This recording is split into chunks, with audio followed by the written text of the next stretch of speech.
O que você faz quando recebe uma notícia ruim, aquela de abalar as estruturas, de perder o chão? O que você faz quando você descobre que os seus irmãos estão vivendo em situação difícil e que o local de culto, de adoração está destruído? Bom, eu não sei você, mas eu sei o que Neemias fez. E hoje nós vamos estudar na lição de número 1, o chamado que transforma a dor em propósito, da editora Betel Dominical. Estamos no segundo trimestre. Nós vamos estudar hoje aqui uma lição sensacional que eu tenho certeza que vai abençoar o seu coração. Então já quero convidar você, prepara o seu cafezinho, seu tererê, seu pererê. O meu já está aqui, porque logo depois da vinheta, eu e você temos um encontro na presença de Deus. Roda a vinheta.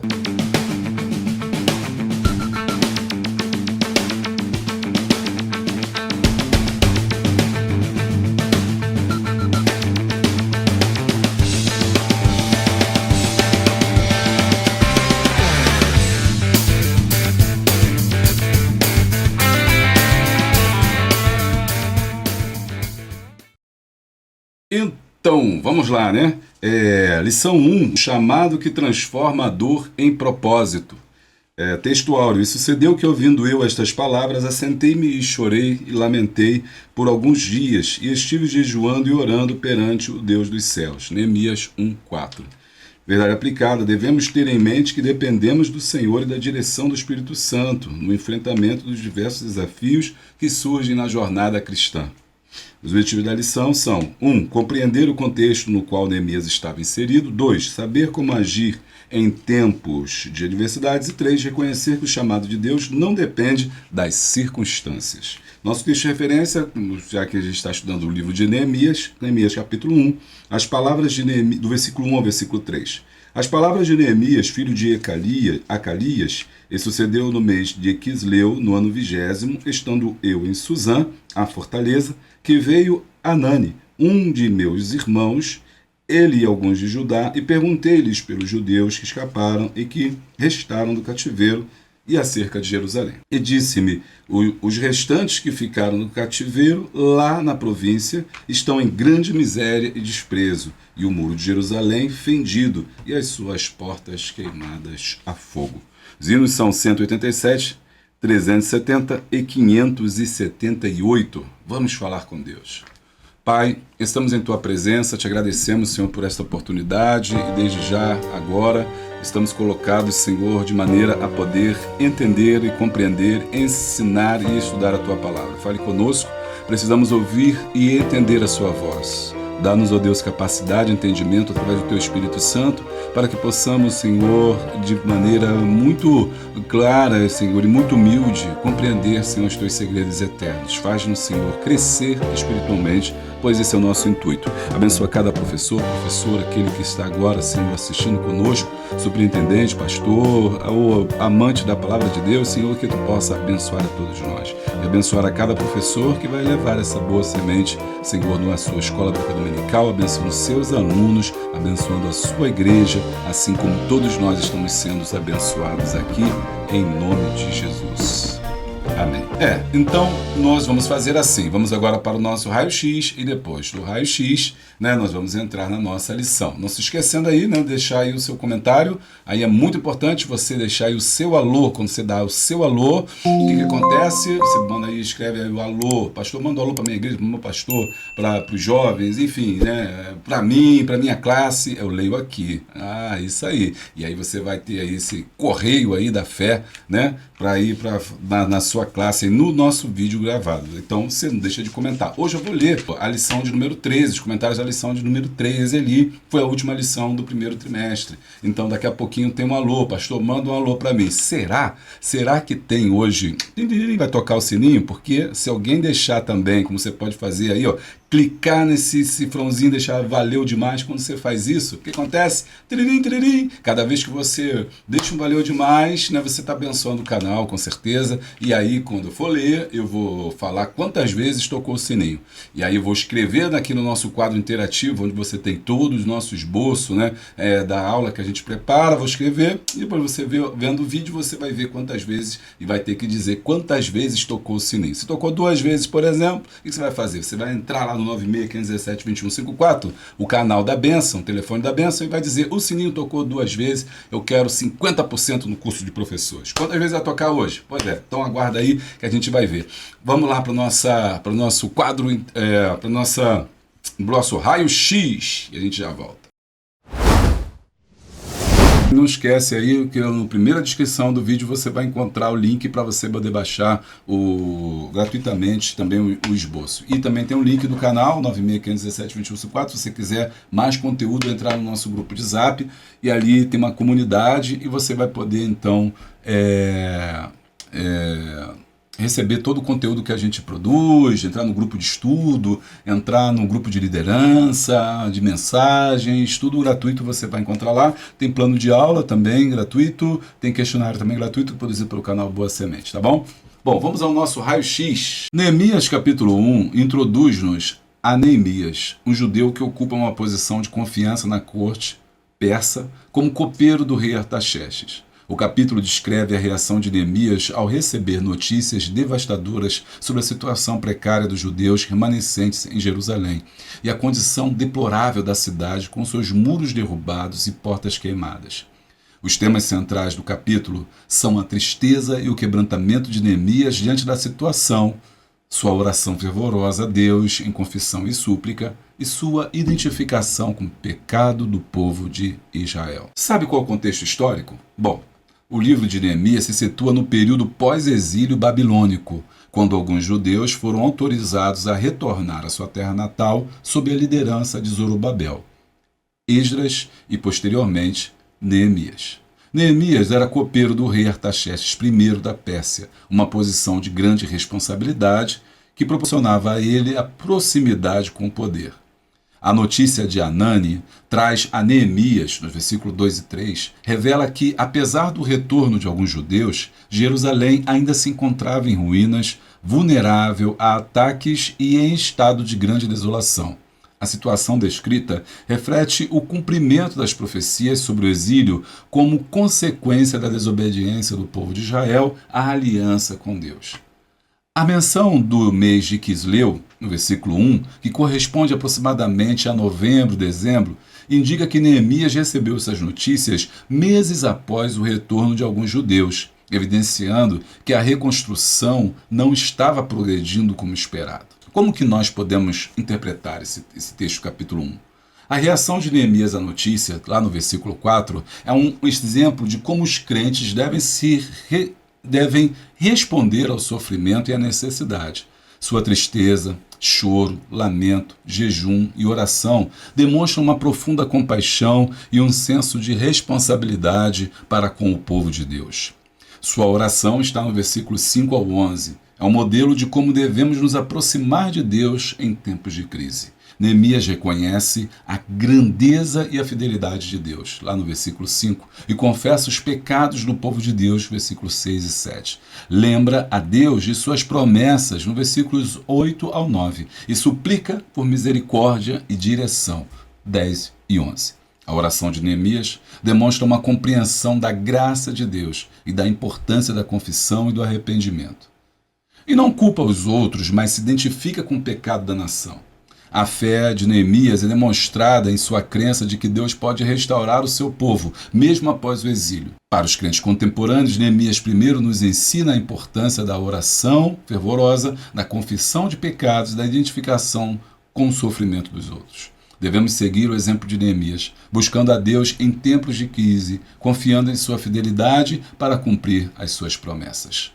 Quais são os versículos que a gente tem fora de capítulo 1 de Neemias, ou mesmo do livro de Neemias? Podemos fazer uma referência cruzada com Deuteronômio 30, do 1 ao 5. Este trecho estabelece promessas e restauração e retorno do exílio, caso o povo se arrependesse e voltasse para Deus. Neemias se apega a essa promessa em sua oração. Isso está em Neemias do 1, 8 ao 9, e essa oração dele é baseada em Deuteronômio 30, do 1 ao 5, lembrando a Deus de sua fidelidade e aliança.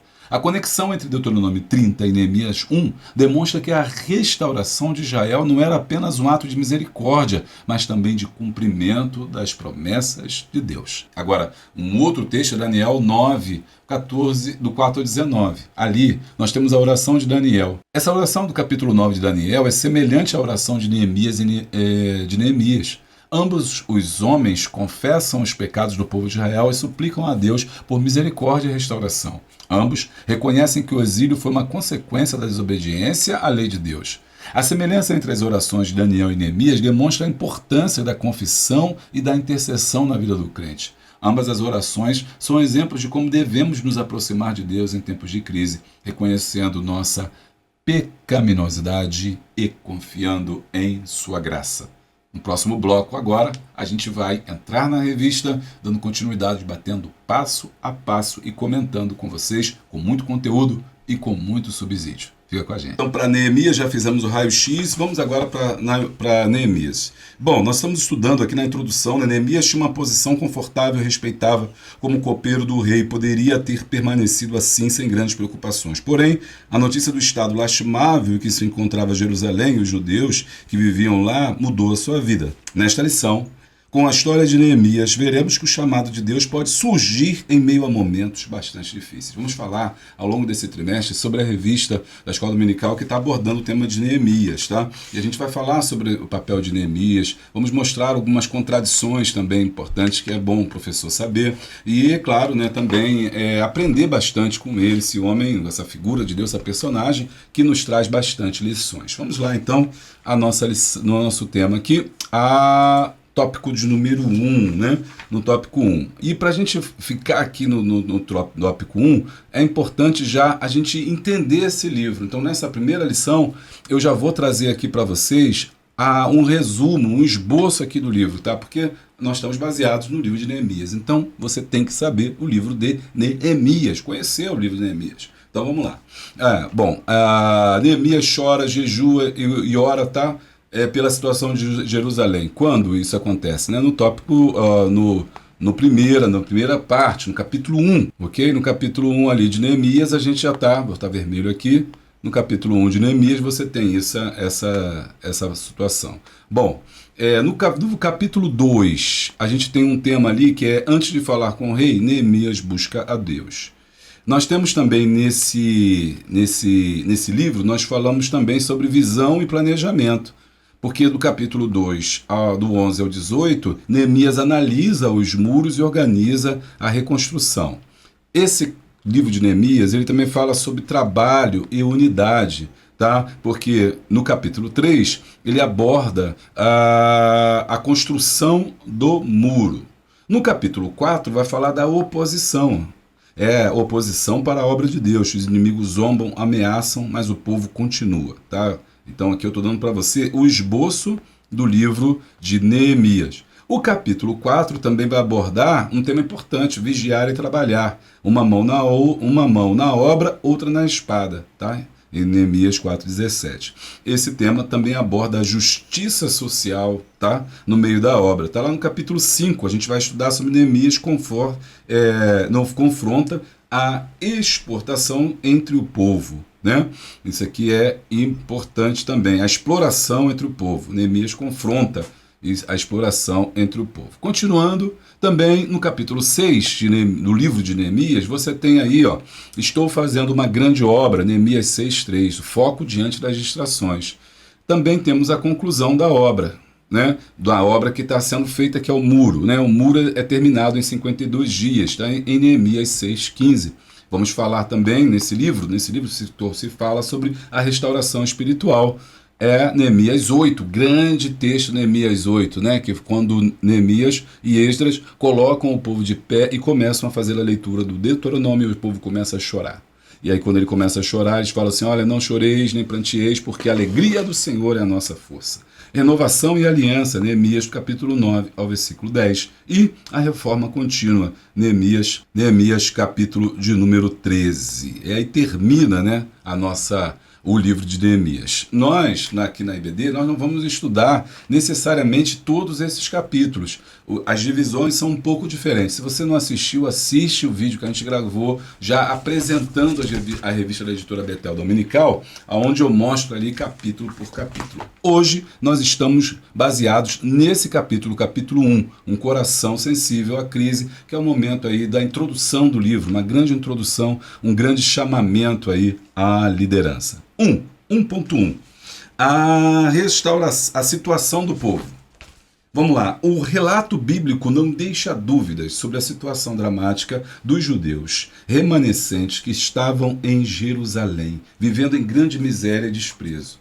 Aqueles judeus haviam ouvido histórias de um tempo em que Israel venceu seus inimigos e tinha fartura e possuía riquezas e riquezas. E Jerusalém, sua amada cidade, era o símbolo da bênção divina para os judeus que subiam para lá por ocasião das festas judaicas. Mas a época áurea de Israel contrasta com a dura realidade em que estavam. Os povos à sua volta os desprezavam, não os ajudaram, nem queriam sua restauração. Salmo 126:5. Entretanto, mostra que a vitória de Deus é certa, contanto que seu povo confie nele e obedeça a sua palavra, trabalhando unidos. Os que semeiam em lágrimas cegarão em alegria. De certo, momentos difíceis surgem de maneira inesperada. Contudo, os verdadeiros servos do Deus vivo não se deixam paralisar por más notícias. Se Deus prometeu, tenha certeza de que ele ajudará você. E o que a gente traz aqui? Neemias não se deixou paralisar com as más notícias. É o foco que eu tirei desse tópico 1.1. Por quê? A gente sabe, então, que Neemias é um homem que está vivendo aonde? Na fortaleza. Eu trouxe aqui esse desenho aqui, essa arte aqui para mostrar para a gente aqui. Ele está aqui na fortaleza de Suzã, capital do Império de Aquemênida, da data do mês de Quisleu, lá no inverno, no 20º ano do rei Artaxerxes, aproximadamente 444 a.C. E você sabe que ele tinha uma posição ali especial, ele era o copeiro do rei. E é importante, gente, a gente frisar isso, né? Por que é importante frisar? Porque o copeiro do rei, ele tinha uma posição muito importante, era ele que provava todos os alimentos que eram dados ao rei. Então, o copeiro do rei, ele não só provava, mas também preparava. Geralmente o copeiro era aquele que trabalhava na cozinha, ele preparava a comida, ele preparava a bebida, tudo passava por ele. Ele era, na verdade, o último contato do rei com as pessoas, porque uma das formas que mais acontecia naquela época era a questão das pessoas, os reis morrerem envenenados, os reis morrerem envenenados. Então isso era muito comum no mundo antigo, a morte por envenenamento. Então, para se proteger, o que os reis faziam, gente? Eles tinham os meseques ou mequesh, que eram chamados os copeiros. Eles eram escravos. Olha, isso aqui é muito importante a gente pensar, porque quando você vai ver relatos sobre o Neemias, vão dizer que ele era um homem importante no reino, era um homem do alto escalão. Não, ele não era do alto escalão. Ele era importante? Sim, ele era importante porque a vida do rei, do imperador, passava por ele, uma vez que uma das formas de se matar o rei naquela época, uma delas de fazer uma conspiração, um levante, uma traição, era justamente o envenenamento. Então se envenenava a comida da pessoa, do rei, servia a ele, ele morria, e aí tinha aquele conflito e assumia um novo rei.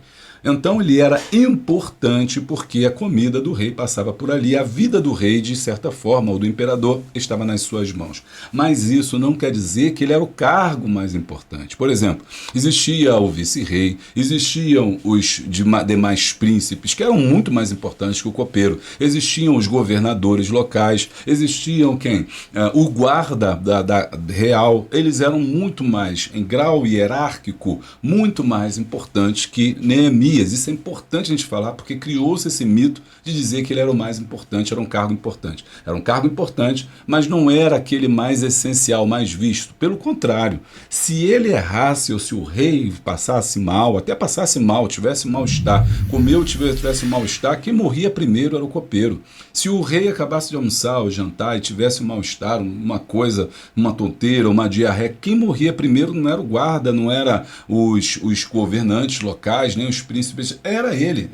Era uma e tem outra coisa. Qualquer um, entre aspas, podia ser o copeiro, porque ele só tinha que fazer comida e provar. Ele era aquele que morria no lugar do rei. Então era um cargo desprezível também. Então você está vendo como é que são as coisas, como a gente começa a entender o drama que Neemias viveu, porque o cargo dele é um cargo desprezível.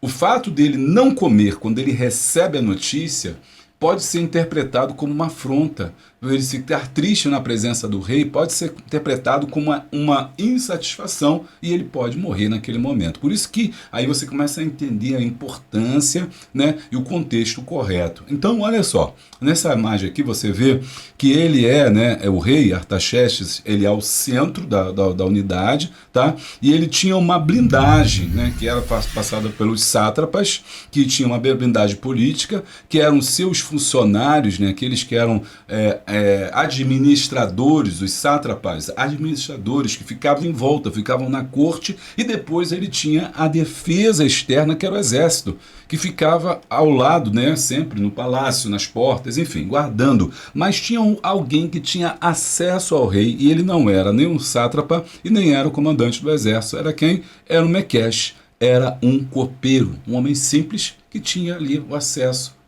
ao rei, né? Como é importante também você ter acesso às pessoas, né? Isso é muito importante. E aí vai a pergunta, você do que aqueles que constroem pontes ou aqueles que derrubam pontes? Porque ele não é um homem daquela etnia, ele é de origem judaica, embora tenha nascido no cativeiro. Ele tem a origem, sua linhagem de um outro povo estranho, e é por isso mesmo que ele foi recrutado para ser ali um escravizado, que ele era, para poder trabalhar para o rei. Ele, ali naquele momento, ele estava ali, poderia se negar a fazer isso, mas ele não, ele faz. Ele constrói pontes, ele constrói relações, ele constrói contato. Como é bom, né? Ter pessoas que pensam assim, que constroem pontes. A pergunta é, você é do que constrói, você é o que destrói, né? Você é o que faz o quê, né? Isso aqui é importante a gente pensar. E aí ele recebe um relato do seu irmão Hanani, né? Ele está na fortaleza de Susana, capital do império, e ele recebe ali essa notícia. E quando ele recebe essa notícia, o que acontece? Ele fica triste. Qual era a notícia que a gente leu aqui, né? Eu trago aqui para você na arte. Os restantes que ficaram do cativeiro lá na província estão em grande miséria e desprezo. O muro de Jerusalém fendido e as suas portas queimadas. Houve 3 levas de retorno do povo de Israel, né? Havia a primeira, na segunda você tem ali a reconstrução de Jerusalém, mas agora faltavam os muros de Jerusalém. Então, veio ali com com Esdras, o primeiro a fazer esse movimento de retorno, de reconstrução, mas mesmo depois de todo o seu trabalho, ainda estava ruim, ainda tinha muita coisa a fazer. Faltavam os muros estavam fendidos. E aí, quando Neemias recebe essa notícia, ele fica deveras assustado, entristecido com tudo ali que estava acontecendo, de maneiras que, como você sabe o relato, né, que nós lemos aqui, o Artaxerxes, ele percebe isso, né? E aí ele pergunta a ele o que está acontecendo, e você já sabe o que vai acontecer, a gente vai desenvolver aqui. Então Neemias não se deixou, o tópico desse tema aqui é: Neemias não se deixou paralisar com as más notícias. E você? Né? Vamos fazer uma aplicação para nós. Você se paralisa quando recebe uma notícia? Você é daquele que corre, que surta, que vai para o WhatsApp, que fala mal do outro? O que você faz? Toma remedinho? O que você faz quando recebe uma má notícia? Se desespera?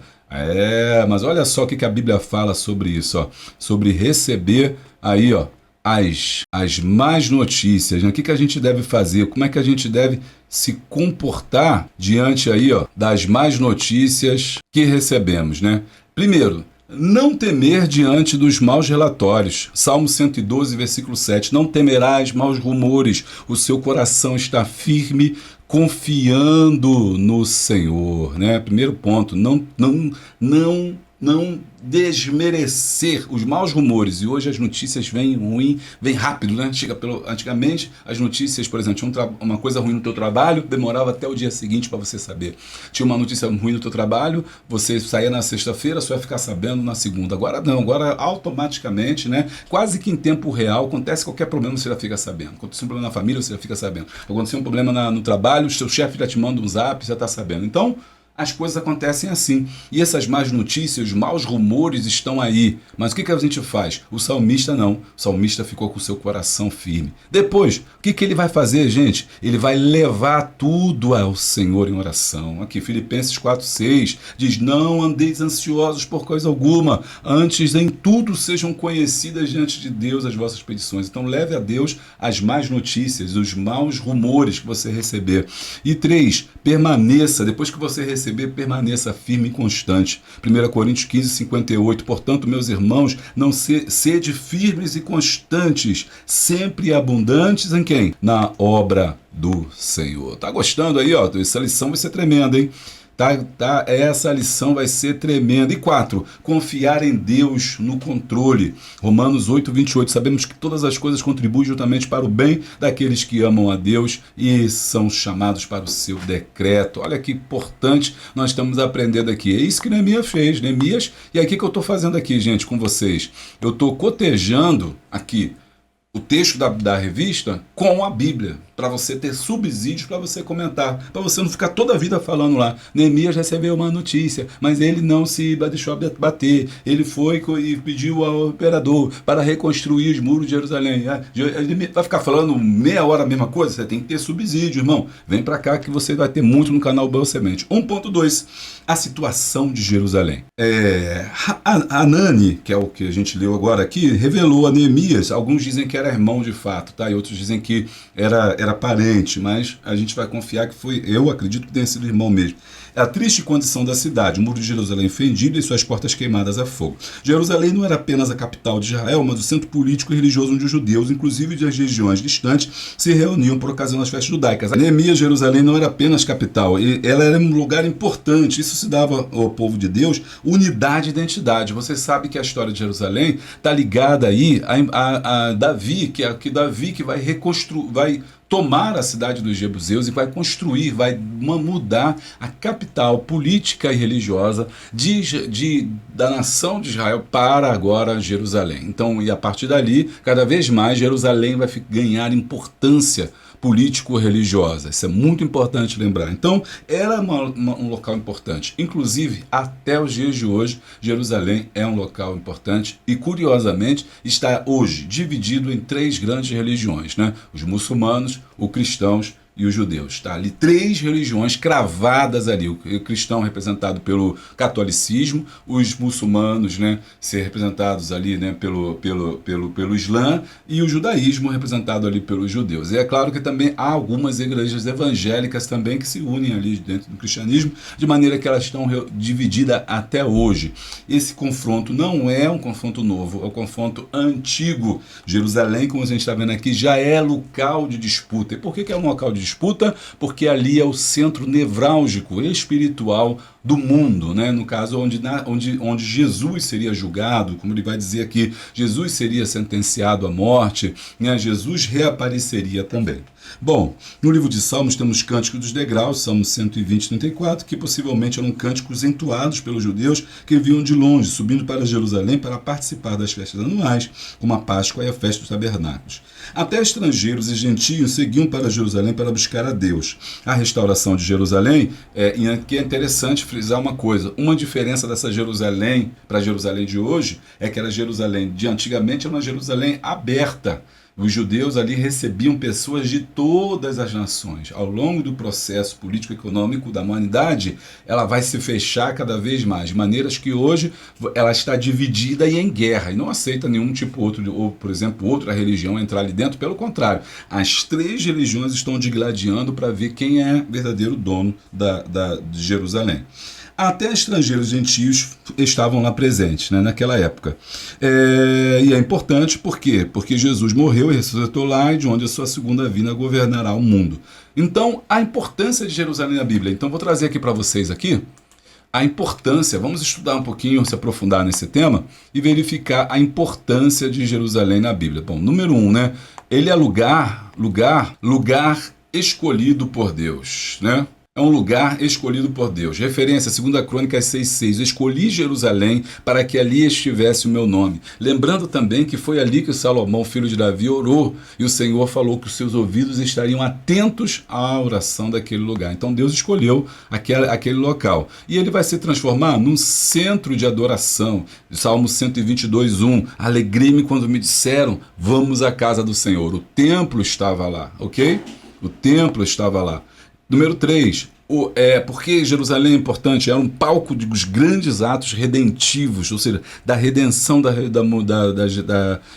humanidade. Lucas 24, 46 ao 47, assim está escrito, que em seu nome se pregasse o evangelho ao arrependimento. Olha que maravilha. E número 4, é o símbolo da esperança futura. A referência está em Apocalipse 21, 2. E eu, João, vi a santa cidade, a nova Jerusalém, que de Deus descia do céu. Essa Jerusalém celestial em contraposição com a Jerusalém terrena. E as pessoas, aqui, vamos aprofundar, pessoal do Semente aí, do Raízes. As pessoas estão brigando por causa da Jerusalém física. O homem está brigando por causa da Jerusalém física. Lembra que a gente falei? As 3 religiões brigando por causa do chão. Mas a igreja não está focada em Jerusalém. A gente vê pessoal gastando dinheiro para Jerusalém. Eu tenho que ir para Jerusalém. E tem gente ganhando muito dinheiro com isso aí. Eu tenho que ir para Jerusalém, que eu tenho que tocar no muro. Olha aí a idolatria. Eu tenho que tocar no muro, Jerusalém, eu tenho que ir lá e gastam dinheiro. Faz a peregrinação, né? Um dinheiro que não é barato não, né? Se bem que se eu pudesse dinheiro, também iria. Estou falando aqui, vai ser claro que quem não gostaria de ir, né? Eu também gostaria, você é hipócrita que não. Eu também gostaria de ir a Jerusalém, mas só para conhecer, porque eu sei que a minha salvação está lá. Eu sei que é uma cidade importante na história mundial e espiritual também, mas não passa disso. A minha esperança está onde? Na Jerusalém espiritual, aquela que vai descer de Deus, de Apocalipse 21. E hoje nós estamos focados na Jerusalém terrena, estamos brigando, estamos matando, jogando bomba no outro por causa dela. Mas na verdade o cristão tem que estar focado aonde? Na Nova Jerusalém, é lá que eu quero chegar. É lá que eu quero chegar. Você quer chegar também? Então você está junto comigo. 1.3, momentos difíceis unem propósito. Então, vamos recapitular aqui para você entender. Ele está em Jerusalém, ele está no reino de Artaxerxes, recebe a notícia, fica contristado, já vimos quem ele era, a sua importância, né? E agora, por que Jerusalém era importante para ele? A gente mostrou aqui, porque lá era o capital da adoração, lá era o local onde se buscava Deus, lá era o local onde o Messias iria se manifestar. Então, logicamente, é uma cidade importante do ponto de vista político-religioso global, principalmente naquela época. Muito bem, então ele vai começar agora a restaurar, porque ali vai nascer, vai dar continuidade à religião judaica, né? A religião judaica que vai nascer agora nesse momento, através do quê? Da tribo que sobrou, que é a tribo de Judá. Muito bem. 1.3. Momentos difíceis unem propósitos. Hanai buscou apoio em Neemias para lidar com aquele momento de tamanha diversidade, ou seja, ele sabia que não tinha influência nenhuma, ele sabia que não tinha poder nenhum para poder conseguir alguma verba, quem sabe uma verba do império para poder reconstruir Jerusalém, quem sabe trabalhadores, mão de obra, o que ele poderia conseguir, né? Mas ele não tinha influência. Mas ele sabia ele imaginava que talvez o copeiro tivesse acesso ao rei. Neemias o identifica como um de seus irmãos e como seu irmão em Neemias 7,2. É bem possível que fosse realmente irmão. Porém, embora não fique claro se eles eram irmãos de sangue ou apenas pertencentes ao mesmo povo, Hanai e Neemias eram próximos, tanto que trabalhavam juntos na reconstrução de Jerusalém. Este fato nos mostra que os bons, aqui é o cerne desse tema, que os bons relacionamentos e a união de propósitos são fatores importantes para vencermos os desafios da vida. Aqui o autor enfatiza o quê? A união dos propósitos. Eles tinham um propósito em comum, eles tinham uma ideia em comum, eles tinham uma vontade em comum. Muito bonito, irmão, quando o cristão se une, né, para fazer coisas boas, para lutar com um propósito. Deus abençoa. Olha aqui, esses fatos nos mostram que bons relacionamentos é a união de propósito, que o propósito de Hanai era construir e reconstruir, e de Neemias também. Então, os propósitos são fatores importantes para vencermos o desafio. Não fique só. Não se isole. Não ache que você vai resolver o problema da humanidade sozinho, que você vai resolver o problema da sua igreja sozinho. Não se isole. Não, não, não, não. Busque ajuda. Converse. Dialogue. Abra o seu coração. Busque amparo. Isso é muito importante. Outro dia eu estava lidando com um caso na igreja, inclusive você que quer aconselhamento bíblico. Aí, ó, como pastoral, né? Você quer, eu quero um aconselhamento pastoral, entra no site Boa Semente, ali tem, ali na loja Boa Semente, você vai ter o EBD, né? Você pode ter ali o EBD, eu ajudo você a montar mensagem, eu ajudo você a montar a pregação, você passa 1 hora comigo, individual ali, você traz as suas dúvidas, você marca quantas mentorias você quiser, tem um preço, ele tem um valor, o preço não é um valor, né? Porque é um valor muito pequeno, para aqueles que podem pagar, podem ajudar, seria bom para manter esse canal, é uma forma que eu faço para poder gerar renda para esse canal, enfim. E aí você também tem um aconselhamento, não, quero um aconselhamento pastoral, o que o pastor pensa de Deus, o conselho de Deus enquanto pastor para mim, para minha vida. Eu estava aconselhando uma pessoa que estava com um problema psicológico muito grande de depressão e eu falei, olha, a primeira coisa que você tem que fazer é buscar uma rede de apoio. Ter uma rede de apoio é fundamental. Se você está com problema com isso, não é só para problemas psicológicos, não. É para qualquer tipo de problema. Você tem que ter a família, tem que ter um amigo, tem que ter alguém que você confie. Não se isole. Uma das armas que o inimigo tem feito ultimamente é buscar o isolamento, ou fazer com que o cristão busque o isolamento. Uma ovelha sozinha é uma presa fácil. Não se isole. Busque uma rede de apoio. Então, tem um parente, tem um amigo. Então, é importante. A gente viu lá no começo, eu falando sobre isso, que Neemias tinha um bom relacionamento com o seu líder, com o imperador, porque se não tivesse, ele perdia a cabeça. Quando ele ficasse lá chorando, meu Deus, Jerusalém foi destruída. Vem cá, meu filho, vem cá, vamos cortar torta a cabeça, eu quero ninguém chorando, atrapalhando a meu jantar aqui e esse copeiro chorando. Não, ele tinha um bom relacionamento. O rei ficou sensibilizado com a Artaxerxes, ficou sensibilizado com a dor do Neemias. Por quê? Porque gostava dele, tinha um bom relacionamento. E Neemias não tinha nenhum motivo para gostar dele, porque ele era o quê? O seu amo, o seu senhor, né? Era uma pessoa que não... Era uma relação que não é uma relação de afeto ali. É uma relação simplesmente de trabalho e não remunerado. Não existia remuneração também na época, né? Mas ele tinha um bom relacionamento. Não destrua as pontes. Você constrói pontes ou destrói pontes? E agora aqui eu falo aqui, ó, não fique só, comente aí, não fique só, busque ajuda. Comente, não fique só, busque ajuda. Então, olha só, esses fatos nos mostram que os bons relacionamentos da união, em Provérbios 18:1 está escrito, busca seu próprio desejo, aquele que se separa. Ele insurge contra a verdadeira sabedoria. Mesmo Moisés, sendo um grande profeta e homem de Deus, restrito no relacionamento de Deus, ele teria sucumbido e destruído o seu povo caso não estivesse sendo ajudado por Jetro. A gente estudou isso na lição lá no começo do final do ano, acho que foi, né? Que a gente falou de Jetro, que é conselheiro de Moisés, Êxodo 18, o sogro de Jetro, ainda bem que Moisés ouviu, porque ele falou, Jetro falou, o sogro de Moisés falou, olha, o que você está fazendo não é bom, você tem que dividir as tarefas, tem que dividir as cargas, tem que pedir conselho, tem que escolhe homens maiorais de 50, de 100, coloca para julgar o povo e só traz para você aquilo que é difícil. Em outro momento, precisou que Arão e Ur, o quê? Segurassem nas mãos de Moisés para que ele tivesse vitória contra os amalequitas. Êxodo 17:12. Em momentos difíceis, estejamos atentos às pessoas que Deus coloca em nosso caminho para nos ajudar. Tem gente que não quer ajuda, tem gente que não pede ajuda. Eu conheço também pessoas que não querem ajuda, líderes que não querem ajuda, não pedem ajuda, quer fazer tudo sozinho, não escuta conselho. E quando escuta conselho de pessoas ruins que querem o seu destruição. E o pior, todo mundo que está do lado sabe que aquelas pessoas são pessoas ruins, só não enxerga aquela pessoa. Sabe o que é isso? Falta de humildade. Às vezes você vai ter que perguntar a alguém que você nem tem muito relacionamento, alguém que sabe até mesmo mais que você, para você não querer se submeter ou se humilhar, não pede, não pergunta, e aí sofre. Mas isso não é o que a Bíblia diz. Olha o que ela diz, receber e dar ajuda em tempos difíceis. O que a Bíblia, Senhor, será que a Bíblia fala sobre isso? O que nós devemos fazer? Levar as cargas uns dos outros. Aqui, ó, devemos levar a carga um dos outros. Gálatas 6:2, levar as cargas um dos outros, assim cumprireis a lei de Cristo. Ou seja, ajudar o seu irmão. Ninguém vai chegar no céu sozinho, não, meu irmão. Temos que pedir ajuda. Deixa eu tirar logo isso aqui tudo. né? Segundo, praticar o bem sempre, né? Praticar o bem sempre. Gálatas 6:10, façamos o bem a todos, mas principalmente aos domésticos da fé. Estar disposto a socorrer. Provérbios 3, versículo 27, não retenhas o bem de quem de direito, estando a tua mão poder de fazê-lo. Então ajuda. Se você pode ajudar, ajuda. Se tem dinheiro, empresta. Se você pode financiar, financie, invista. Faça o bem enquanto você pode. Isso é muito importante. Olha o que vai acontecer. O resultado, hein? Trouxe para você. Isso aqui é exclusivo do canal Boa Semente. Só tem aqui. Resultado. Deus é glorificado e há suprimento.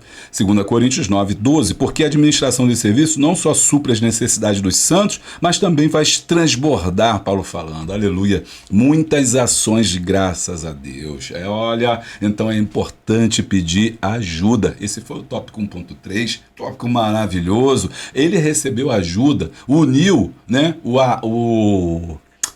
Esqueci o nome dele aqui, Anani, desculpe. O Anani pediu ajuda, anemia, o negócio tá pegando aqui, meu filho. O que você pode fazer, meu filho? Aí ele foi, né? E Deus usou ele ali, né? Por falar nisso, gente, deixa eu falar aqui com vocês, ó, tá chegando a nova série do Raízes, a nova série. Essa série já tá quase um ano já, eu tô gravando, para quem quer aprofundamento. E a gente vai começar a estudar, sabe que livro? Nós terminamos agora Tiago, né? Tá uma bênção, foi um sucesso. O povo tá vindo devagar, mas aqui eu só quero mesmo pessoas que querem Bíblia, gostam de estudar Bíblia, gostam de aprofundamento. A IBD é a porta de entrada, assim, é para você começar. Nem tudo que você aprende você pode ensinar na EBD, porque nem todos ali estão prontos. O EBD é um público amplo, um público mais variado, um público que não precisa de aprofundamento, precisa mais de devocional, de um texto mais tranquilo, de uma lição mais prática de fé. Agora, para quem quer profundidade, tem que vir por Raízes. E a gente tem o programa de formação bíblica. A gente terminou Tiago, foi Tiago 1, 2, 3, 4, 5, foi um sucesso. Agora a gente vai entrar para quê? Aonde? No livro de Neemias, para acompanhar justamente a EBD, ou seja, você vai, quem quiser, né, que está estudando comigo aqui a EBD, vai entrar também no Raízes, toda quinta-feira às 18 horas está saindo um vídeo novo, também aprofundando, não é a cópia, não é baseado na revista, não é não. Mas é aprofundado, né, do livro de Neemias. Aqui, então a nossa nova série é Neemias, Restauração, Reconstrução e Renovação. A nova série do Raízes, programa de formação bíblica. E a gente, essa semana, tem o episódio 1, o choro que move muros. Olha, essa mensagem já está preparada, esse estudo já está preparado, está abalando o senador Camará, abalando o Rio de Janeiro, abalando Brasília, Minas Gerais, está aí, ó, tá forte o negócio. Então, não deixa de assistir, tá? Você quer aprofundamento. Eu vou falar o choro que move muros, é o episódio número 1 dessa nova série, Neemias, Restauração, Reconstrução e Renovação. E aí, o que ela faz? Ela te dá mais subsídio do que eu tô falando aqui, que o vídeo aqui fica muito grande, irmão. O vídeo aqui está muito grande e eu tenho que dividir isso e eu jogo só o quê? O aprofundamento, tá? O aprofundamento. Vamos lá. Tópico 2. As reações de Neemias. No tópico 2, a gente vê as reações. O relato de Anani impactou Neemias de tal maneira que o rumo da vida do copeiro do rei mudou radicalmente. Ou seja, depois que ele ouviu o pedido de clamor, ele se tocou. Não, tem que ajudar. E aí, ó, a dura realidade em que estavam seu povo e a cidade de seus pais, Jerusalém, forma um contexto em que o chamado de Neemias nasceu. Aqui eu trouxe um gráfico para mostrar. O Raízes tem muito gráfico também. Eu trabalho escrevendo texto, mas tem muitos infográficos ali. Tem e-books que eu estou querendo produzir, tem textos que eu vou colocar na internet, tem muito conteúdo, irmão, muito conteúdo. Bom, vamos lá.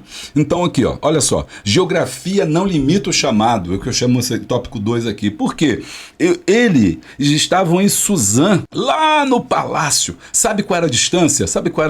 Opa, riscou aqui, mas eu não queria arriscar aqui não. Olha a distância de 1.500 quilômetros, gente. Olha, equivalente a 4 meses de viagem. Olha aí, olha isso. 4 meses viajando, longe pra dedéu. Olha aí. Até chegar onde? Em Jerusalém, aonde tinha um reino em ruínas. Uau. Irmão. Olha, ajuda tá chegando. Agora, a balança da distância. Agora, a distância era enorme quando era física. Mas a distância emocional era zero. Por que a distância era zero? Porque Neemias se prontificou a ir fazer. A dor que Neemias sentiu quando viu aquilo ele foi impactado por aquela notícia e ele decidiu agir. E aí eu botei assim, ó, um coração alinhado. Olha isso, um coração alinhado com Deus sangra por fronteiras que seus pés ainda não pisaram. Isso aqui é profética, isso aqui é profética. Olha aí, ó. Teu coração tá sangrando. Isso aqui é para motivar, né, irmão? Tem gente que vê. Peraí, deixa eu falar. Tem gente que vê a obra sofrendo, mas não fala, não vê, não sente, não chora. É esse mesmo. É o final do tempo. Deixa aquele irmão lá, deixa aquela igreja fechar, deixa aquele grupo acabar. Vamos acabar com o grupo, vamos acabar com não sei o quê. Aliás, tem gente que parece que tá querendo acabar com a igreja, né? Só faz coisa para acabar com a igreja, irmão. Tudo que é para acabar com a igreja ele faz. Mas não é o pessoal de fora que eu tô falando, não. Tô falando do pessoal de dentro, que ele inventa cada coisa, inventa cada moda, cada um inventa coisa pior, mais cargo, mais tributo, mais jugo, mais invenção de moda, não pode isso, não pode aquilo, não sei o que lá, aí acaba departamento, aí junta a classe, aí baixa classe única, acaba com as classes todinha, manda professor embora, irmão, mas ó, não, mas aqui não, aqui só tem gente que quer aquecer a obra, que só quer... Uau, quer que a obra cresça, aleluia. Então, ó, o coração que está alinhado com Deus, Senhor, a tua obra não pode sofrer. É que Neemias vai falar, esse vídeo vai ficar longo. Já vi que esse vídeo vai ficar longo. A direção vai me chamar, mas não é, eu tenho que falar a verdade, ó. Um coração que está sangrando, falando, Senhor, aviva a tua obra, Senhor, faz crescer a tua obra, não deixa ela ficar vazia, não. Essa igreja está vazia. Não, Senhor, não pode. Irmão, o que mais tem a igreja vazia, hein? O povo tá metendo o pé, tá vendo tanto escândalo, tá vendo tanta gente ficando rico aí. O pessoal só botando dinheiro, aí o pessoal está entristecendo, está indo embora. Mas a gente tem que clamar, irmão. A igreja do Senhor Jesus, a igreja do Senhor, nos livra dessas pestes aí que está aí perturbando a obra de Deus aí, Senhor, enche a tua casa. Aleluia. Meu Deus do céu. Então, esse é o tópico 2. Segura aí que a gente está só começando. 2.1. Meu Deus, 2.1. O negócio é forte hoje aqui. Assentei-me e chorei. A reação de quem ama. Irmão, é forte, viu, né? Neemias nasceu na terra do cativeiro do seu povo, onde servia ao rei como copeiro, uma posição de extrema confiança. Então, observa, confiança. Por que confiança? Porque se ele vacilasse, o rei morria. Tá? Mas ele não era um cara importante lá não, hein? Ele tinha um monte de homem igual a Neemias lá, ele não era só ele que era copeiro, tinha vários copeiros. Diante disso, ele poderia simplesmente ignorar os fatos trazidos por Anai e seguir a vida estável que levava, porque realmente era confortável, né? Porque ele tinha um certo destaque, ele via o rei, ele estava com o rei, né? Não era o cargo mais importante, mas era um cargo que era de confiança. E ele podia simplesmente entrar por aqui e sair pelo outro ouvido, mas ele não. Entretanto, o amor gerado em seu coração não permitiu que ele se omitisse, nem que ficasse em sua zona de conforto. Neemias amava a Deus e seu povo, e por isso levou o choro contrito e verdadeiro por aquela situação. Ele ficou mal quando ouviu aquela palavra. Foi o amor que levou Deus a enviar seu Filho Jesus Cristo ao mundo. Por amor, Jesus fez o homem e morreu em nosso lugar na cruz no Calvário. Eu gosto do bispo, hein? Eu gosto do bispo, eu vou falar a verdade para você, hein? Eu gosto do bispo Samuel, porque ele escreve bem a beça. Não leva mal não, mas ele escreve bem. Ele é bom. Ele é bom. Tu sente mesmo que ele está inspirado. Ó, o Evangelho de Cristo, isso aqui não é bajulação não, que ele nem vê esses vídeos. Você fala assim, tá bajulando o bispo nem assiste, o bispo nem tem tempo para assistir meus vídeos. Ele nem assiste, sabe nem quem sou eu. Então não preciso fazer isso. O Evangelho de Cristo exige um amor que não seja apenas teórico, mas que se mostra nas ações. Nós sabemos que passamos da morte para a vida porque amamos os irmãos. Oh, glória, quem não ama seu irmão permanece na morte, ou seja, na escuridão. Assentei-me e chorei. A reação de quem ama. Qual é a tua reação diante do sofrimento, né, da obra de Deus? Qual é a sua reação diante do sofrimento na obra de Deus, né? É uma pergunta que a gente tem que fazer. E aí eu trouxe as características da liderança moderna. Vem comigo aí, você que tá aí com o canal aí, Boa Semente, que gosta do nosso trabalho, aqui para você, diagnóstico, a patologia da liderança moderna. Por que eu botei isso aqui, gente? Porque, tem 2 tipos de líderes. Quantos tipos? 2 tipos. Deixa eu marcar aqui para você não ficar perdido. Esse aqui é o tipo 1 e esse aqui é o tipo 2. Esse aqui é o que... vou botar 1 e 2 não, porque você vai achar que é hierarquia. Esse aqui é o líder burocrata. Burocrata, de burocracia. E só faz ali o que é mandado, né? Esse aqui não, o líder exemplo. Vou botar a letra E, tá? Exemplo. Então, o líder burocrata. Diante da notícia, ele ele terceiriza o problema. Ah, isso não é problema meu não, vou chamar alguém, vou mandar meu liderado, vou mandar meu representante. Vou mandar meu representante, mas o líder quebrantado, o que ele faz? Ele internaliza a dor. Ai, Senhor, estou sentindo aquela dor daquele irmão, estou sentindo dor da tua igreja, do teu povo, estou sentindo dor daquele drogado, viciado, que está perdido, sem Deus. É, o líder quebrantado. Aqui, reação inicial do líder burocrata. Planeja imediatamente uma reunião estratégica. Tem gente que marca reunião para tudo. Vamos fazer uma reunião. Essa reunião que não resolve nada, sabe aquela reunião que não resolve nada? Fala, não resolve nada, não escreve nada, determina nada. É difícil, irmão, só pela fé mesmo. Mas esse líder burocrático, mas tem um líder de Deus, ele assenta, ele chora, ele lamenta, ele jejua, ele busca orientação de Deus. Deixa eu seguir, que esse vídeo vai ficar muito longe. Eita, o líder burocrata tá com um problema das relações públicas. Ele manda alguém lá, ô meu irmão, vai lá ver esse problema para mim. Vai lá, os olheiros, né? Vai lá ver como é que tá a igreja de fulano, vai lá ver como tá aquele departamento, vai lá ver, ele não vai. Vai lá, ele quer saber dos outros, como é que tá ciclano, como é que tá Beltrano, vai lá ver você, irmão, vai lá ver você, vai saber você, pergunta a ele. Ó, agora o líder quebrantado, ele enxerga como a dor pessoal, ou seja, aquela dor é minha dor, a tua dor, irmão, é minha dor. Aquela dor que você está sentindo é o que eu estou sentindo também, isso chama-se empatia. Visão de ruínas, trata um problema com relações públicas, ou enxerga como uma dor pessoal divina. Agora, quanto aqui a fonte de autoridade, o que a gente tem aqui? Ó, protegido pelo cargo e pela posição. Por quê? Porque ele é o bambambam, ninguém vai tirar ele dali, é amigo do homem, costas quentes, e pode deixar morrer todo mundo, que eu não quero sair daqui não. Vou ficar aqui bem quietinho, vou fazer nada, vou fingir que não ouvi, ó. Se perguntar, diz que eu não tô. Não, mas não é essa a liderança que Deus quer, porque o líder como Neemias, ele é legitimado pela empatia e identificação, ou seja, eu sinto, eu tenho que ir, não adianta, eu não consigo dormir, né? Eu vou orar, eu vou clamar, eu vou pedir, né? Graças a Deus, temos líderes que fazem isso por nós, né? Oram, né? Tem uns que não visitam não, tem uns que nem visitam, nem procura saber, mas tem líder nosso que ora, que está lá orando por nós, eu tenho certeza disso. Eu só estou aqui porque a minha liderança ora por mim. Tenho certeza disso, se não fosse a oração da minha liderança, eu não estaria mais aqui. Então, por quê? Porque eles são líderes como Neemias, né? Legitimado pela empatia e a identificação. A sua dor é a minha dor. O conformismo é um veneno. Olha aqui que eu botei. Que lindo, né? O conformismo é um veneno que mata sonhos e promessas. O que tem matado na sua vida? É assim mesmo, não tem mais jeito, Jesus está voltando, não tem nada para fazer mais, acabou, é o fim do mundo, né, irmão? Não tem mais jeito, não. Aí fica assim. Vou pausar aqui para a gente falar do curso de professores de EBD. Vem estudar comigo pela Hotmart, meu irmão, olha, é bênção para a sua vida. Deixa eu te mostrar aqui o site do nosso... Cadê, meu Deus do céu? Onde foi parar aqui o site do... Aqui, ó, tá aqui, curso de professor de Escola Bíblica Dominical, aí, ó, para você. E não tem só esse curso, não, ó. Olha quanto conteúdo para você. Tem o curso também de superintendente de EBD. Você que é superintendente, nunca fez o curso, toma jeito, irmão, toma jeito. Que o teu... eu não sei, não. Eu fico pensando, como é que o superintendente nunca fez curso? E o professor dele já fez o curso de professores e ele que é superintendente nunca fez curso. Como é que pode isso? Eu sei, é só isso mesmo. Lembrando também, ó, que você pode, na primeira descrição desse vídeo, no primeiro link da descrição desse vídeo, você vai encontrar o nosso aplicativo para você salvar aí no seu computador, no seu celular, sem baixar nada.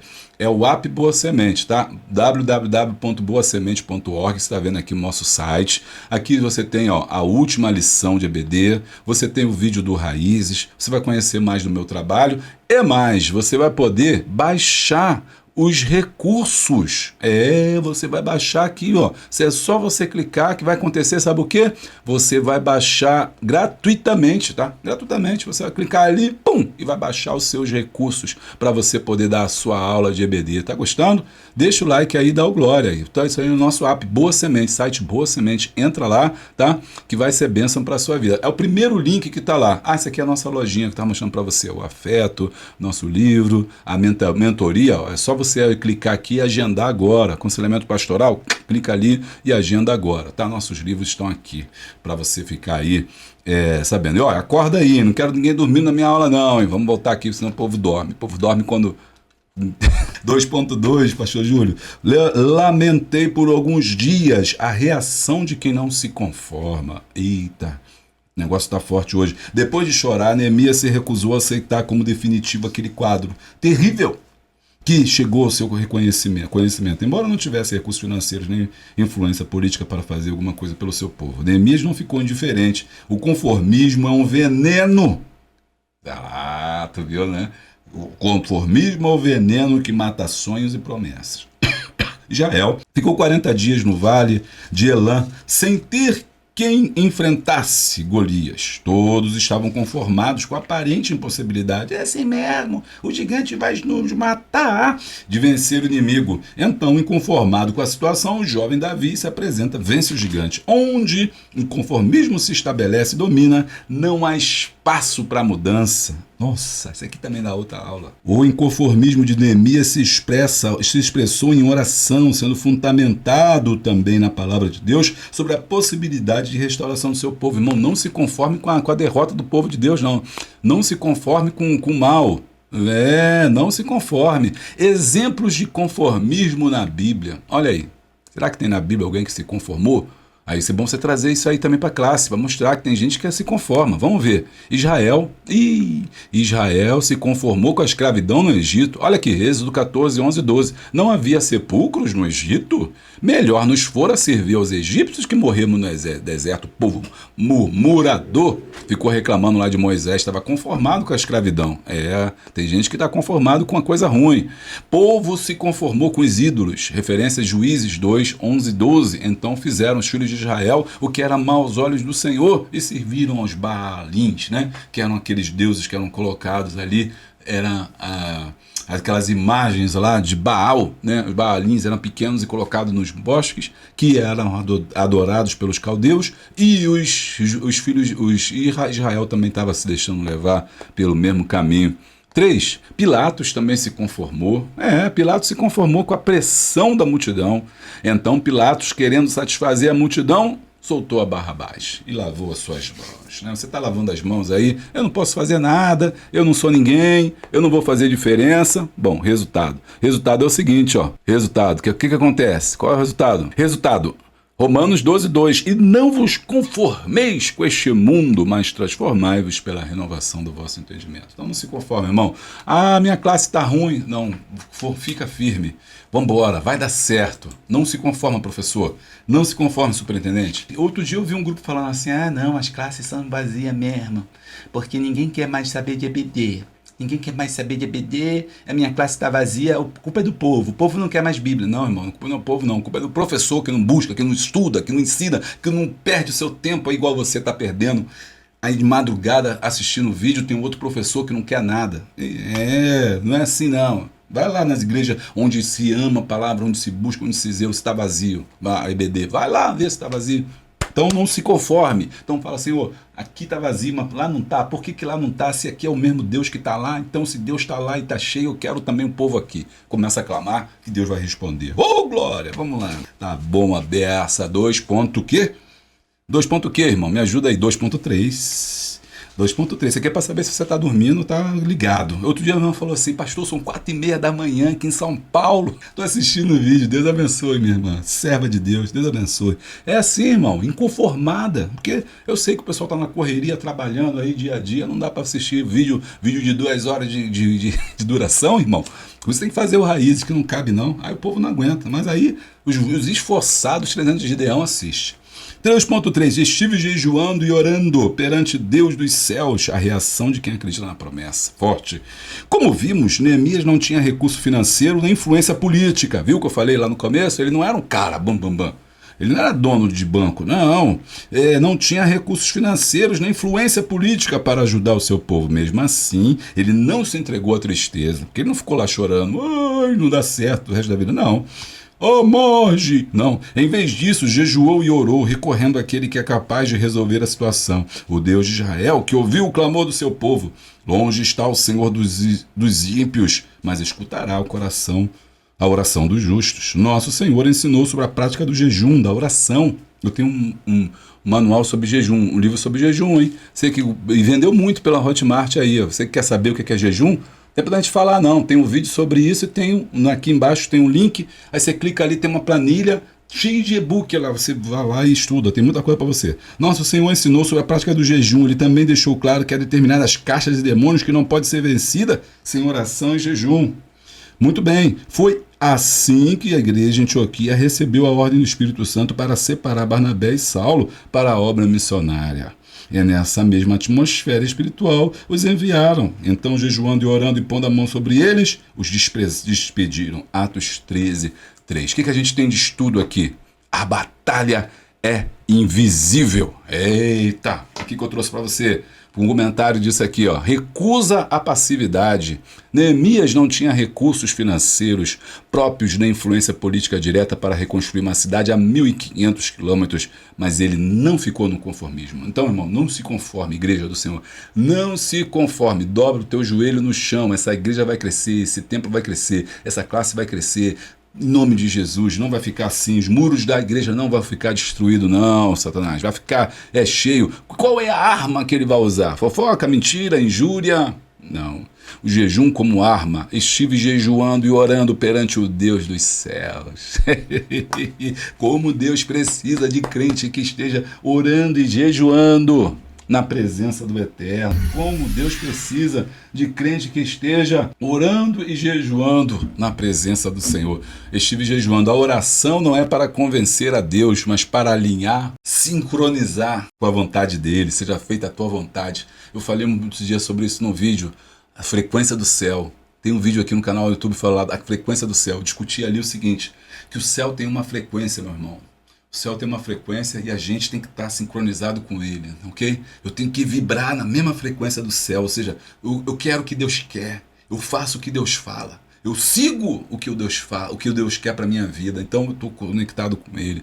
A batalha espiritual contra os principados se dá aqui, Efésios 6,12, começa na dependência total, aleluia, eu não sou mais forte que Satanás, eu não vou amarrar Satanás, nada disso, eu vou ficar aqui, ó, sincronizado com ele. Minha pergunta é, você está sincronizado com o céu?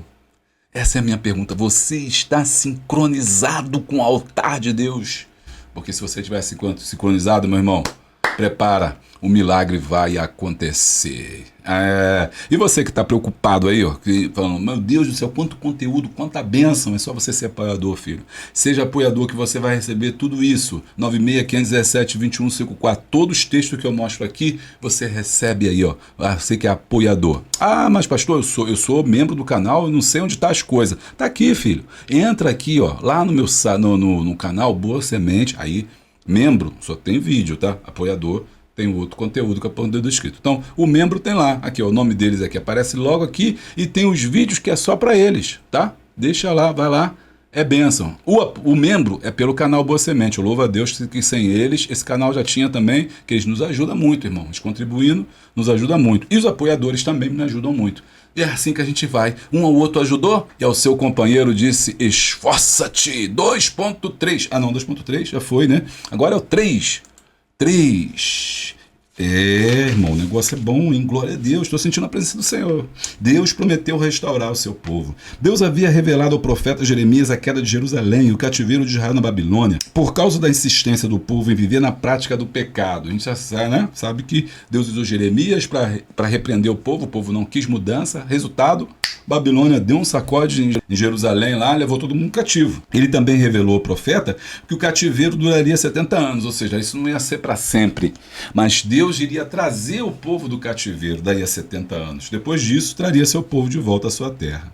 E aqui, o que eu trago aqui para vocês? Sempre tem alguma coisa, eu sempre tenho que comentar alguma coisa, que é para sair da revista. Arquitetura da intercessão. Eu vou falar sobre isso no Raízes dessa semana. Mas tem aí, eu vou te dar uma palhinha aqui para você, né? Aqui, ó. Dor bruta. É quando você sente que tá, sabe, aquela notícia negativa chega para tirar os teus pés do chão. Aí vem reconhecimento pactual. Ah, Senhor Deus dos céus, que guardas a aliança com teu povo. Eu sei que 70 anos estão distribuídos para que, ou preconizados para que o povo fique em cativeiro, mas a tua ira não durará para sempre. Oh, a dor entra e é estabilizada pela graça do Eterno. Tá gostando? Deixa o like. 2. Confissão histórica e coletiva. Pecamos contra ti, Senhor. Eu e a casa de meu pai. Oh, ele reconheceu as suas misérias. Falou, nós somos pecado mesmo, nós erramos, nós somos ruins. Nós somos uma raça ruim. Neemias não se excluiu da culpa das ruínas. A empatia máxima, olha aí. Ele podia dizer assim, ó, ele nasceu no cativeiro. Então ele não tem nada a ver com aquele povo lá que antes dele tinha pecado e aí tomou um sacode de Nabucodonosor e ele foi parar lá, a sua parentela foi parar lá e ele já nasceu lá, desconectado de Jerusalém. Ele podia dizer assim, não tenho nada com Jerusalém, não tenho nada com o povo judeu, já nasci aqui, não falo mais o aramaico, não falo lá a língua deles, não. Mas ele, e também outra coisa, eu não tenho culpa nenhuma disso. Tem gente que faça isso, né? E aí, isso aqui, vou fazer uma pausa agora, sério, aqui falar com você. Quando eu falo sobre privilégio, falo muito sobre privilégio, né? Na aula, na faculdade, na UF, eu falo sobre privilégio. Aí as pessoas, quando eu falo o privilégio do homem branco, da mulher branca em relação ao preto, aí eles ficam assim, não, mas como assim? Não sei o que lá. Né? Não, gente, privilégio é privilégio. Mas eu não estou acusando ninguém que tem privilégio também, não. A questão é o que você faz com o seu privilégio, entendeu? Privilégio, a sociedade brasileira, infelizmente, tem muita gente privilegiada. Tem gente que, ó, em todas as áreas, econômica, social e política, tem muita gente política. Tem os filhos do filho do filho, que está na política. Já nasceu dentro da política, vai morrer na política. E, enfim, né, isso que a gente está discutindo aqui. Econômica, já nasceu com berço de ouro. Branco, nasceu branco, numa boa casa, numa boa renda, não fez nada para trabalhar, para receber aquilo, simplesmente herança. Isso se chama o quê? Privilégio, porque outra pessoa nasceu no Nordeste, outra pessoa nasceu numa favela, outra pessoa nasceu doente. Então, existem N privilégios. Outros tiveram o privilégio de estudar, outros não tiveram o privilégio de estudar. Então, isso acontece, isso é da vida. A questão é o que você faz com o seu privilégio. Eu posso pegar o meu privilégio e usar ele para o bem. Ok? Entendeu? Por exemplo, se eu tive o privilégio de estudar em boas escolas, o meu irmão não teve esse privilégio. O que eu vou fazer com o meu privilégio? Ah, eu sou melhor que ele. Não sou melhor não. Eu vou ajudar meu irmão porque ele não teve a oportunidade que eu tive. Eu tive um privilégio de ter acesso a um grande emprego. Ora, por que eu tive aquilo? Eu tive aquilo porque Deus me permitiu. Então eu vou usar meu privilégio para o bem. E Neemias, ele usou o privilégio que ele tinha de conhecer o rei, de estar em contato com o rei e pedir em favor de uma nação que ele estava desconectado. E ele, além disso, ele se coloca na presença de Deus e fala, pecamos, no plural, ou seja, ele se inclui no meio dos pecadores. Olha que forte. Olha que forte. Meu irmão, o problema não é ter privilégio, é saber o que você faz com ele. É isso que é o cerne da questão. 3, apropriação da promessa. Lembra-te da tua palavra. Usar a própria promessa de Deus como base do clamor, né? Baseado na tua palavra, lançaria a rede. Ou seja, tem que estar conectado com a palavra. Oh, glória. E virou aqui, meu pai. Virou aqui. Tá virado o negócio. Virou no giraia? Não, virou no slide. Aqui, a apropriação da palavra. Lembra-te. E aí o final, né? Petição específica, concede-lhe misericórdia perante este homem. A dor sai transformada em estratégia e pedido de graça. O rei vai interceder e fala assim, vai lá, faz lá conforme ele está falando aí, conforme ele está pedindo. Tópico 3, que a gente está estudando, que benção, em 3.1. Aí começa a batalha, para ele poder reconstruir. Batalha espiritual. O retorno de Israel à sua terra foi conteúdo das profecias de Jeremias e Daniel. O profeta Daniel, tendo um certo cumprimento das profecias, ora a Deus, jejua e se humilha, procurando compreender. Acho que eu já li isso aqui. Devemos evitar os extremos. Não, li não. A seguir, foi-lhe revelado que algumas realidades no mundo espiritual refletem na Terra. Isso aqui é forte, hein? É Daniel. Acho que você vai ter que ler Daniel para você entender mais, porque em Daniel, porque você vai ter que entender Daniel, porque Daniel, o que acontece? Você tem 2 profetas importantes para você entender. Jeremias, porque é ele que vai profetizar sobre o cativeiro. Ele vai falar assim, se vocês não se converterem, vai dar ruim, e nós vamos tomar um sacode aqui, e vai todo mundo de ralo aqui. Então, Jeremias tem que estudar. Jeremias vai profetizar que o rei de Babilônia ia tomar Nabucodonosor, e aconteceu. Jeremias não foi ouvido, não foi lido, não foi levado em conta, sofreu, ficou cunhado como o profeta chorão. Beleza, mas depois tem Daniel. Daniel já é dentro do próprio reino de Nabucodonosor. E quando Daniel envelhece, tem toda a história de Daniel, você vai ler na Bíblia, mas no final da vida de Daniel, ele vai buscar na lei, ele encontra os rolos de quem? Do profeta Jeremias. Aí ele vai ver assim, olha, peraí, Jeremias profetizou 70 anos. Calma aí, se Jeremias profetizou, já cumpriu. Eu estou aqui um tempão já, o pessoal está aqui nascendo, aqui vivendo, está no tempo da hora o pessoal voltar. Então você tem que entender isso, para você entender que o contexto está acontecendo aqui. O tempo já estava cumprido. Contudo, os planos de Deus prevalecem porque ele peleja pelo seu povo, ou seja, a seguir foi revelado algumas. Devemos evitar os extremos com relação, não podemos espiritualizar tudo, como se cada fato ruim que acontecesse à nossa volta fosse a causa de Satanás. Tem gente que tudo é o diabo, tudo é o diabo. Não é assim. Ele trabalha às vezes por trás das coisas, mas nem tudo é ele. Às vezes é o homem mesmo que dá lugar. Mas, por outro lado, não podemos simplesmente dizer que nada é espiritual. Em Efésios 6,12 está escrito: porque não temos que lutar contra a carne nem o sangue, mas contra as hostes, as potestades espirituais estão no lugar da maldade. Então, aqui há uma luta, porque quando Daniel foi buscar, contudo, os planos de Deus prevalecem porque ele peleja pelo seu povo. Devemos evitar os extremos com relação a isso. Não podemos espiritualizar tudo, como se cada fato ruim que acontecesse na nossa vida tivesse como causa a ação de Satanás. Mas, por outro lado, não podemos simplesmente dizer que nada é espiritual. Em Efésios 6,12 está escrito que nossa luta não é contra a carne e o sangue. Então tem gente que vê demônio em tudo quanto é lugar, né? Vê demônio em tudo quanto é lugar. Caiu da escada, tropeçou, é o diabo. Tá? O diabo tentando me envergonhar aqui, irmão. Não, irmão. Não é tudo o diabo. É a ação do homem mesmo. O homem que faz as coisas ruins aí, e o diabo acaba, coitado, levando a culpa. Mas ele também está por trás de muitas coisas. Você não pode dizer que tudo é espiritual. Mas também você não pode dizer que nada é espiritual. Ou seja, tem que evitar os extremos. Tem que ter o Espírito Santo de Deus para entender aí, as diferenças, né, as nuances, para entender o que é espiritual e o que não é. Mas é certo, é mesmo que nós estamos vivendo uma batalha espiritual. E o que a gente tem aqui sobre batalha espiritual? Eu tenho aqui para vocês aqui o seguinte, batalha espiritual, o que a Bíblia diz? Bom, nossa luta não é contra a carne, contra o sangue, uma referência muito fácil, porque não temos que lutar contra a carne e o sangue, está aqui na revista. Nós temos a armadura de Deus, é preciso usar a armadura de Deus nessa batalha espiritual, tá? Pervestivos de toda a armadura de Deus, ou seja, Deus tem mais de uma armadura, a gente não dá tempo de a gente entrar nisso. E a vitória é certa pela fé, né? Referência em João 1, João 5, 1 João 5,4, esta é a vitória que vence o mundo, a nossa fé. E qual é o resultado da batalha? Né? Qual é o resultado? Tiago 4,7, sujeitai-vos, pois, a Deus, e ele resisti ao diabo, e ele fugirá de vós. 3.2, quais armas espirituais usadas aí, né, por Neemias? Que armas são essas? Viu o que eu falei? Em Efésios 6 tem as armaduras. Existem mais de uma arma. Eles falam assim, não, mas tem que ter o escudo, o capacete. Não, tem muito mais. É só você se aprofundar. Olha aqui as armas que Neemias vai usar. A palavra de Deus nos ensina como enfrentar a oposição de Satanás, revestivos. Assim como Daniel, Neemias orou e jejuou em busca de direção de Deus para solucionar problemas do seu povo. Antes de ser tentado pelo diabo, Jesus jejuou.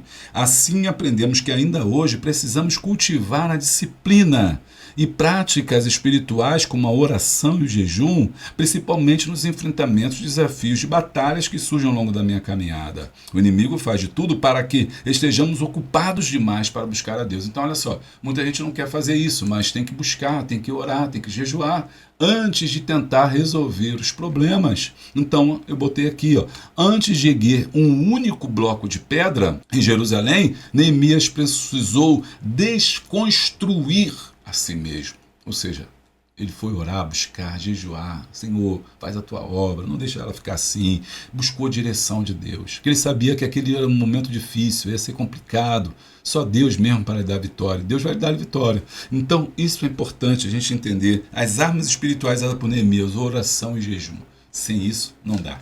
E você vê que isso não está lá em Efésios. Mas então tem N armas, né, que Deus pode nos dar, que você deve buscar para poder vencer, para poder ter a vitória. Gente, lembrando aqui, temos os livros aqui, ó, do canal Boa Semente. Meus livros já estão aí para você poder aí, ó, verificar, não sei aí, ó, você poder, aí, ó, Café com Deus. Tem vários aqui, ó. Tem o Café com Deus, tá? Café com Deus 2, do Salmo 1 ou 2. Tem o Café com Deus, esse aqui é o 2, na verdade, do Salmo 51 ao Salmo de número 100. E tem o Afeto, a arte de encontrar Deus no outro, tá? Aí, ó, você pode comprar no nosso site boasemente.org. Maravilha. Vamos seguir aqui, gente. E comentários. Chegou na hora dos nossos comentários. Vamos ver quem deixou aí o comentário da lição de número 13. Vamos ver, lição 13. Deus abençoe. Não, a palavra-chave é manda. Deixa eu botar aqui a palavra-chave. Manda. Pastor, manda um alô. A palavra-chave é manda. Vamos ver quem mandou aí a paz. Só tem um. Olha aí, ó. Boa noite, pastor. A paz manda para mim mesma. Missionária Alda de Seropédica. Valeu demais. Muito obrigado. Vou responder aqui. Valeu sim. Deus abençoe. Um coraçãozinho também. E a irmã Odete, a nossa aluna número 1, escreveu: manda meu alô. Agraciado de Cristo. Amém, minha irmã. Tá mandado então, a irmã Odete, fiel companheira. Ela nem, meu irmão, ela nem tá dando mais aula. Acho que ela não tá mais dando aula no EBD, mas ela assiste todos os vídeos. Aí, que exemplo. E ela me ajuda muito, porque assistindo me ajuda bastante. Muito obrigado, irmã Odete. Que o Senhor possa te recompensar o seu zelo, o seu carinho na obra de Deus, viu, serva do Senhor? Que o Senhor possa te abençoar. Olha, e aqui vamos ver se tem valeu demais. Valeu demais. Vamos ver se alguém deixou um dinheirinho pra mim. Não tem valeu demais, gente. Não tem valeu demais. Não tem nada. Tá seco mesmo. Ninguém deixou um valeu demais. Aí, deixa eu botar lá. Ninguém deixou um valeu demais. 0, vou botar aqui 0. Valeu demais, gente. Eita, perdi aqui um dinheirinho. Tô triste. Por quê? Porque não tem nenhum valeu demais. Aí, fiquei triste. Tristinho. Sniff. A lágrima. Não tem. 0 comentário. Então, o sininho não vai tocar. Mas tudo bem, gente. Vamos seguir. 3.3, confiando em Deus. A maior parte do primeiro capítulo do livro de Neemias mostra seu clamor a Deus pelo seu povo de Israel e a sua restauração.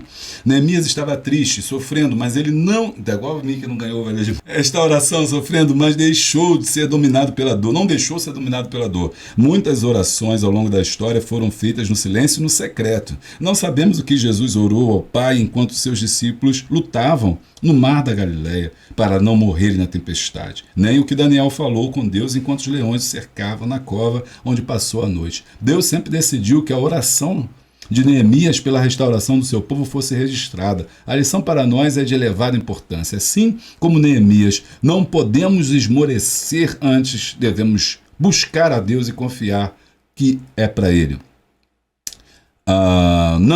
Que para Ele não há difícil nem impossível. Como nos ensina a Bíblia, se te mostrares frouxo no dia da angústia, a tua força será pequena. Não perca a esperança. Confie e creia. A última palavra vem de Deus. Eu coloquei aqui para a gente meditar. Aqui, ó, esses encartes assim do Raízes. A cura. Intercessão como ponto de partida. A dor pelas ruínas não é sinal de fraqueza emocional. Não é sinal de fraqueza emocional. Deixa eu grifar aqui, para você ficar ligado. Ó. Não é sinal de fraqueza emocional, é a qualificação primária do Espírito Santo para a reconstrução. A verdadeira liderança não foge da dor do seu povo, ela abraça, confessa os pecados coletivos e busca a face de Deus. E seus palácios e confortos de hoje, sua Suzã, são apenas recursos concedidos por Deus, privilégios, olha, recursos concedidos por Deus para que você possa financiar e lutar pela reconstrução de Jerusalém ao seu redor. Então, está aí, ó. Eu estou bem aqui, não quer mais atender mais um chamado de uma ovelha que está sofrendo, né? Não visita mais os enfermos, não cuida mais dos pobres, né? Ficou rico, está na fortaleza de Suzã, está lá, abastado. Eita, bateu aqui, desculpa. Está lá abastado lá, mas está longe, desconectado da vontade do Eterno. Meu irmão, é isso aí. Neemias não fez assim não, Neemias estava conectado. Agora, o que a Bíblia diz sobre confiar em Deus? Olha só, hein? Confiar de todo o coração, é o primeiro ponto. Provérbios 3:5, confia no Senhor de todo o seu coração e não se estribe, ou seja, não saia, não caia no seu caminho. Ou não estribe significa não se firme, né? não se coloque, não se baseie no seu próprio conhecimento. Né? Isso. 2, entregar o caminho ao Senhor. Está lá em Salmo 37:5, entrega o teu caminho ao Senhor, confia nele e ele tudo fará. Essa mensagem é para você que está precisando de uma palavra aí, ó. Você queria uma resposta? Jeová está mandando para você. 3, descansa na fidelidade de Deus. Diz assim, ó, Lamentações 3:25, bom é o Senhor para os que esperam por ele, para a alma que o busca. Oh, glória! E qual é o resultado disso aí, irmão? Pastor, qual é o resultado disso? Direção e cuidado divino. O Provérbios 3:6, reconhece-o em todos os teus caminhos e ele te endireitará as suas veredas. Confia em Deus, confia em Deus, confia no Senhor, porque está abatida a minha alma. Confia em Deus, ainda o louvarei e o buscarei na sua presença. Aleluia. Conclusão. Aí eu botei a conclusão aqui, o seguinte: antes de erguer um único bloco de pedra em Jerusalém, Neemias precisou desconstruir a si mesmo. E eu já até falei sobre isso, né? E o último aqui, eu vou direto para o nosso conclusão. Diante dos desafios da vida, devemos confiar em Deus, nos revestir das armas espirituais, perseverar em oração e lançar sobre Ele todas as nossas preocupações. Agir assim nos ajuda a perseverar em tempos de tribulação, mantendo toda a nossa esperança em Cristo Jesus. É inabalável. Quero convidar você para estar com a gente na quinta-feira.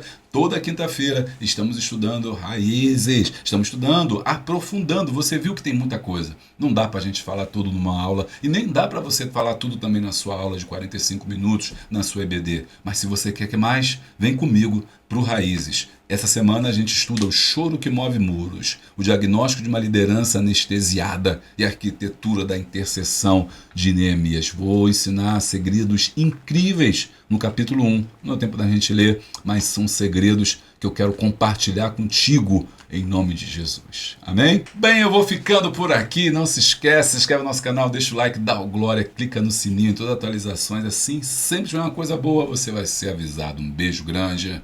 Um abraço forte e a paz de Cristo.